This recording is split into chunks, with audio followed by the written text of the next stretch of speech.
Friends, నమస్తే అండి. Welcome to our channel. ఈరోజు మన రెసిపీ కారపుంది మిక్చర్ అండి.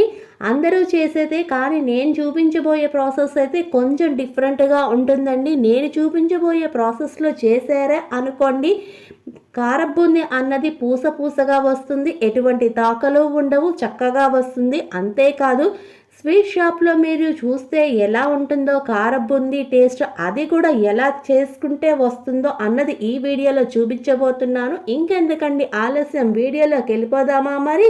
ముందుగా ఒక బౌల్ తీసుకొని దాని మీద ఒక జల్లెడ పెట్టుకోవాలండి. దీనిలోకి అయితే 2 కప్స్ శనగపిండిని తీసుకుంటున్నాను. తర్వాత దీనిలోకి 2.5 టీ స్పూన్ బియ్య పిండిని వేసుకుంటున్నాను. బియ్య పిండిని యాడ్ చేసుకోవటం వల్ల కారబుంది అనేది చాలా క్రిస్పీగా వస్తుందండి. తర్వాత దీనిలోకి 1/2 టీ స్పూన్ ఉప్పును వేసుకుంటున్నాను. ఉప్పు అన్నది ఒకసారి ఎక్కువ వేసుకోవద్దు, తర్వాత యాడ్ చేసుకోవచ్చు. తర్వాత దీనిలోకి 1/2 టీ స్పూన్ పసుపును వేసుకుంటున్నానండి. ఇది కారబూందీ కలర్ రావడానికి చాలా యూజ్ అవుతుంది. తర్వాత దీనిలోకి 1/2 టీ స్పూన్ కారాన్ని యాడ్ చేస్తున్నాను. ఇలా అన్ని ఇంగ్రీడియంట్స్ వేసుకొని ఒకసారి చక్కగా జల్లించుకోవాలి. ఇలా జల్లించుకోవడం వల్ల మన కారబూందీ అనేది చాలా పర్ఫెక్ట్గా వస్తుంది. ఇలా జల్లించుకున్న తర్వాత జల్లిలో చూడండి కొంచెం డస్ట్ పార్టికల్స్గా ఉన్నాయి కదా, వీటిని అయితే తీసేద్దాము.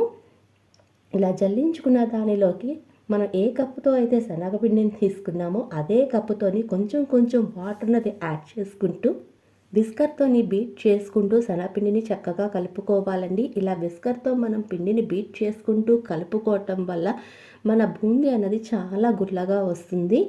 శనగపిండి వాటర్లోకి ఒక్కసారే వాటర్ అన్నది ఎక్కువ పోసుకోవద్దండి. వాటర్ ఎక్కువైపోతే బూందీ అన్నది పర్ఫెక్ట్గా రాదు. వాటర్ అన్నది పూర్తిగా ఇంతే పడుతుంది అన్నది మనం చెప్పలేము, ఎందుకంటే అది శనగపిండి మీద ఆధారపడి ఉంటుంది. నేను తీసుకున్న ప్యాటర్న్కి నాకైతే వాటర్ 2 కప్స్ పడిందండి. 2 కప్స్ వేసుకున్న తర్వాత నేనైతే ఇక్కడ శనగపిండి బ్యాటర్ చూపిస్తున్నాను చూడండి, ఇలా వస్తుంది. శనగపిండి బ్యాటర్ అన్నది ఎప్పుడు దోసల పిండి అన్నది ఎలా ఉంటుందో అలా వస్తే సరిపోతుందండి. అంతేకాదు, ఇంకొక విధంగా కూడా చూపిస్తున్నాను చూడండి. ఒక స్పూన్ మన బ్యాటర్లోకి ముంచుకొని తీసి స్పూన్ అన్నది బ్యాక్ టర్న్ చేసిన తర్వాత ఒక లైన్ గీసుకోండి. పైనుండే శనగపిండి పాటు కిందున్న శనగపిండి పాటు రెండూ కలవలేదు అనుకోండి, బూందీ బ్యాటర్ అన్నది పర్ఫెక్ట్గా వచ్చినట్టే. తర్వాత నేను ఇక్కడ బూందీ వేసుకోవడానికి 2 చిల్లులు గరిటెలు చూపిస్తున్నానండి. కిందనున్నదైతే బూందీ గరిట, పైనున్నదైతే అందరింట్లో ఉండే చిల్లుల గరిటేనండి. పైనున్న దాంతో వేసుకుంటే టైం అనేది ఎక్కువసేపు పడుతుంది కాబట్టి నేనైతే ఎక్కువ యూస్ చేయను. కిందనున్న బూందీ గరిటతో మాత్రమే ఎక్కువగా బూందీ వేస్తూ ఉంటాను. నేను శనగపిండిని కలుపుకుంటున్నప్పుడే పొయ్యి మీద ప్యాన్ పెట్టుకొని దానిలోకి ఆయిల్ అన్నది వేడి చేసుకున్నానండి. ఆయిల్ అన్నది హై ఫ్లేమ్లో మాత్రమే వేడి చేసుకోవాలి. అంతేకాదు ఫ్రెండ్స్, బూందీ ప్రాసెస్ అంతా కూడా హై ఫ్లేమ్లో మాత్రమే చేసుకోవాలండి. ఇలా ఆయిల్ అనేది కాగిన తర్వాత నేనైతే దీనిలోకి బూందీ గరిటె పెట్టుకొని దీనిలోకి 2 గరిటెల శనగపిండి బ్యాటర్ని వేసుకున్నానండి. ఇలా శనగపిండి బ్యాటర్ని వేసుకున్న తర్వాత బూందీ గరిటెని మాత్రం 1-2 నిమిషాలు అలాగా కాన్స్టెంట్గా ఉంచేసేయండి, అటు ఇటు కదపద్దు. ఇలా చేయటం వల్ల బూందీ అన్నది పూసగా పడుతుంది. ఇలా శనగపిండి పూర్తిగా పడడం అయిపోయిన తర్వాత మన బూందీ గరిటెలోకి ఒక గరిటెని పెట్టి చక్కగా శనగపిండిని మెదుపుకోండి. అంతేకాదు ఫ్రెండ్స్, బూందీ గరిటెని అటు ఇటు తిప్పుతూ బూందీ మాత్రం వేసుకోవద్దు. అలా వేసుకున్నారనుకోండి, పూస అన్నది ఒకదాని మీద ఒకటి పడిపోయి పూస అన్నది పర్ఫెక్ట్గా రాదు, తప్పట్లుగా వస్తుంది. మనం తీసుకున్న ప్యాన్లోకి ఎంత బూందీ వేసుకోగలుగుతామో అంతే వేసుకోండి. అటు ఇటు బూందీ గరిటెని మాత్రం కదిపి వేసుకోవద్దు. ఇలా చేసుకుంటే బూందీ అన్నది పర్ఫెక్ట్గా రాదు. నేను చూపించిన విధంగా వేసుకున్న తర్వాత నేను ఇక్కడ చూడండి బూందీ అనేది ఎలా వేపుకుంటున్నానో. ఇలా వేపుకున్న తర్వాత లైట్ గోల్డెన్ కలర్ రాగానే మనం దీన్ని డిష్ అవుట్ చేసేసుకోవటమేనండి.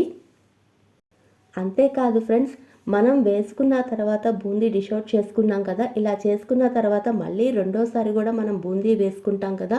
ఇలా వేసుకునేటప్పుడు ఇంకొక చిన్న టిప్పును పాటించాలండి.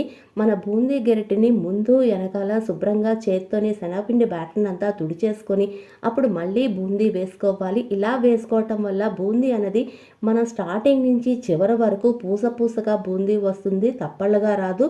అంతేకాదు, మన బూందీ అన్నది వేయిన తర్వాత వాయికి మధ్యలో మాత్రం ఒక 2 నిమిషాలు మాత్రం ఆయిల్ని వేడి చేయండి. ఇలా చేయటం వల్ల కూడా మన బూందీ అన్నది పర్ఫెక్ట్గా వస్తుందండి. బూందీ చేసేటప్పుడు ఎప్పుడూ కూడా ఆయిల్ అన్నది చాలా వేడిగా ఉండాలి. అది కూడా హై ఫ్లేమ్లో మాత్రమే వేడి చేసుకోవాలి. ప్రాసెస్ అంతా కూడాను హై ఫ్లేమ్లోనే కంప్లీట్ చేసుకోవాలండి. ఇలా చేసుకున్న తర్వాత నాకైతే ఇక్కడ బూందీ ఇంత వచ్చింది. అంతేకాదు ఫ్రెండ్స్, నేను మీకు చూపించిన క్వాంటిటీకి పిండిని కలుపుకున్న తర్వాత మళ్ళీ ఇంకొంచెం పిండిని కలుపుకున్నాను. అంత కలుపుకున్న తర్వాత నాకైతే ఇంత వచ్చింది బూందీ. వేపుకున్న బూందీని చూడండి, చేత్తో నొక్కి చూపిస్తున్నాను. ఎంత చక్కగా ప్రెస్ అయిందో కదా, అంటే మన బూందీ అనేది పర్ఫెక్ట్గా వచ్చింది. తర్వాత మనం ముందుగా బూందీ వేసుకున్న ఆయిల్ ఉంది కదా, దానిలోకి అయితే పావు కప్పు పల్లీలు వేసుకుంటున్నానండి. పల్లీలను మంచి గోల్డెన్ కలర్ వచ్చే అంతవరకు వేపుకొని ఈ బూందీలోకి యాడ్ చేసుకుంటున్నాను. పల్లీలు అన్నవి మీ ఇష్టానికి అనుగుణంగా పెంచుకోవచ్చు, తగ్గించుకోవచ్చు. తర్వాత దీనిలోకి అయితే నేను 2 టేబుల్ స్పూన్ జీడిపప్పును కూడా వేసుకొని చక్కగా లైట్ గోల్డెన్ కలర్ వచ్చిన తర్వాత ఈ బూందీలోకి యాడ్ చేసుకుంటున్నానండి.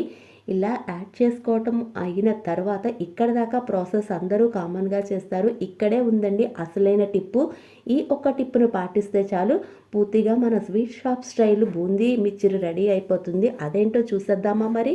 ముందుగా బూందీ వేపుకున్నటువంటి ఆయిల్ ఉంది కదండి, ఆ ఆయిల్ అంతా పక్కన పెట్టేసుకోవాలి. తర్వాత చేసే ప్రాసెస్ అంతా ఆ ప్యాన్లోనే చేసుకోవాలి. అదేనండి అసలైన టిప్పు.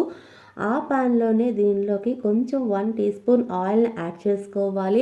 ఆయిల్ అనేది లైట్గా వేడెక్కిన తర్వాత బక్కా చక్కగా దంచినటువంటి తొక్క బొలవని వెల్లుల్లిపాయలు వేసుకొని చక్కగా లైట్ గోల్డెన్ కలర్ వచ్చే అంతవరకు వేపుకోవాలండి. ఇలా వెల్లుల్లిపాయ వేగిన తర్వాత దీనిలోకి 2 రెమ్మల కరివేపాకును కూడా వేసుకొని చక్కగా 1 నిమిషం వేపుకోవాలి. ఇలా వెల్లుల్లిపాయలు కరివేపాకు చక్కగా వేగిన తర్వాత మన బూందీకి సరిపడంత ఉప్పు, కారము, పసుపు అన్నీ వేసుకొని ఈ స్పైసెస్ అన్నీ 1 నిమిషం వేపుకోవాలండి.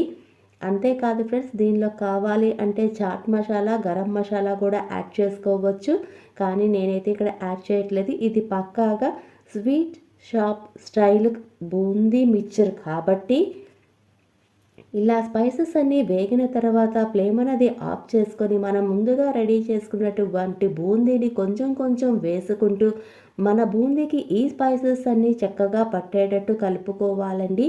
ఇలా కలుపుకున్న తర్వాత బూందీ అనేది కొంచెం చల్లారిన తర్వాత ఒక ఎయిర్ టైట్ బాక్స్లోని పెట్టుకున్నారనుకోండి, చక్కగా ఒక 1 మంత్ వరకు ఎంజాయ్ చేయొచ్చు ఈ బూందీ మిక్చర్ అనేది. అంతేనండి, ఎంత సింపుల్గా చేసుకున్నాం కదా బూందీ మిక్చర్ అనేది. మీరు కూడా ఈ బూందీ మిక్చర్ చేస్తున్నప్పుడు